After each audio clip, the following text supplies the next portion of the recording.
తెలుగు రాష్ట్రాల్లో 450కి పైగా రోబోటిక్ సర్జరీలు సక్సెస్ఫుల్ గా చేసిన ఘనత మణిపాల్ హాస్పిటల్దే.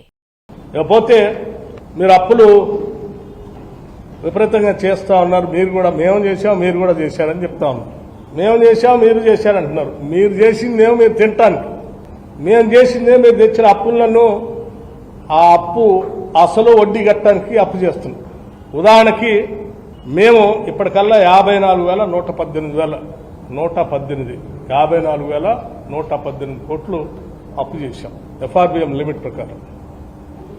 కానీ తిరిగి కట్టింది, అప్పు కట్టింది ఇవన్నీ కూడా చేసింది దేనికంటే ఈ 10 నెలల్లో 11 నెలల్లో 66,772 కోట్లు అప్పు వడ్డీ కలిపి కట్టాం.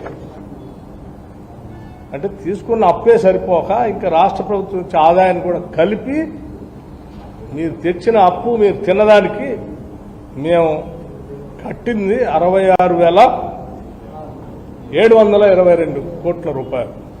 ఒకసారి ఆలోచన చేయండి. 66,722 కోట్ల రూపాయలు ఇప్పటికల్లా మేము ఈ బ్యాంకులకి మిగతా వాటికి హార్డ్ క్యాష్ ని కట్టింది. 2014 రాష్ట్ర విభజన జరిగే నాటికి సంవత్సరానికి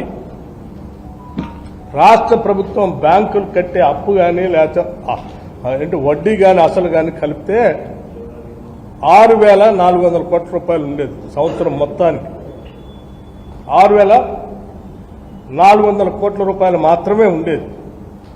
అటువంటిది 10 సంవత్సరాల్లో 6,400 కోట్ల నుంచి 66,772 కోట్లకి అసలు వడ్డీ కట్టాల్సిన దుస్థితి తీసుకొచ్చారు. ఈ మేం చేసిన అప్పు ఆ అప్పు మీద కట్టే అసలు వడ్డీ కాదు. మహానుభావులు 10 ఏళ్లు చేసినటువంటి అప్పుకి మేము కడుతున్నట్టు ఇది ఈ లెక్క కూడా దాస్తే దాగేది. ఎందుకంటే మేమంతా బ్యాంకులు కట్టేది లెక్క ప్రకారం ప్రతి నెల బ్యాంకులో కంప్యూటర్స్లో RBI ద్వారా స్పష్టంగా ఉంటుంది. ఎవరికైనా డౌట్ ఉంటే తీసుకోవచ్చు. ఇది పరిస్థితి. ఏమండి, ఇంత భారం రాష్ట్ర ప్రజల మీద వేసి ఇంకా తగుదనమ్మా అనుకుంటూ బదాన్ని పడి గాయ అని అరుస్తా ఉన్నారు. ఓ పక్కన కేటీఆర్, ఇంకో పక్కన హరీష్ రావు. దేనికి? ఇంకో ఆయన మాట్లాడుతాడు రెసిడెన్షియల్ స్కూల్ గురించి ఏం పట్టించుకోవట్లేదు, మేము పోతా ఉన్నాం. అసలు మీరు పట్టించుకుంటే 10 ఏళ్ళు పట్టించుకుంటే ఈ పరిస్థితికి వస్తుంది. 10 ఏళ్ళు పెరిగిన ధరలకు అనుగుణంగా మీరు రేట్లు పెంచలేదు కాబట్టే వాళ్ళ పెట్టే భోజనానికి కాంట్రాక్టులు సప్లై చేసేదానికి డబ్బులు సరిపోగా ముక్కిదో ముసిపోయిందో రేపు వాళ్ళు సప్లై చేస్తే అందులో పురుగులు వచ్చా లేకపోతే ఇంకేదో ముక్కిపోయినాయి వచ్చా. సరైన డబ్బులు పెంచున్నట్లయితే, మేము పెంచినట్టే మీరు పెంచున్నట్లయితే క్వాలిటీ ఫుడ్ దొరికేది, వాళ్ళకి ఆ ఇబ్బందులు కూడా ఉండేవి కాదు. ఇది మీ పాపమే కదా. మళ్ళీ ఇంకో ఆయన పోతాడు ఆ రెసిడెన్షియల్ స్కూల్లో ఏది టాయిలెట్ సరిగలేదు, నీళ్లు సరిగలేదు. 10 ఏళ్ళు మీరే కదా కట్టకుండా వదిలేసిన దాన్ని. అందుకే కదా మేము రాగానే ఇంటిగ్రేటెడ్ రెసిడెన్షియల్ స్కూల్స్ అద్భుతంగా ఉండాలని ఇన్ఫ్రాస్ట్రక్చర్ ఇంటర్నేషనల్ స్టాండర్డ్లో తయారు చేసి 5,000 కోట్ల రూపాయలు ఈ సంవత్సరమే ఖర్చు పెట్టి వీటికి కట్టాలని ప్రయత్నం చేస్తా ఉన్నాం.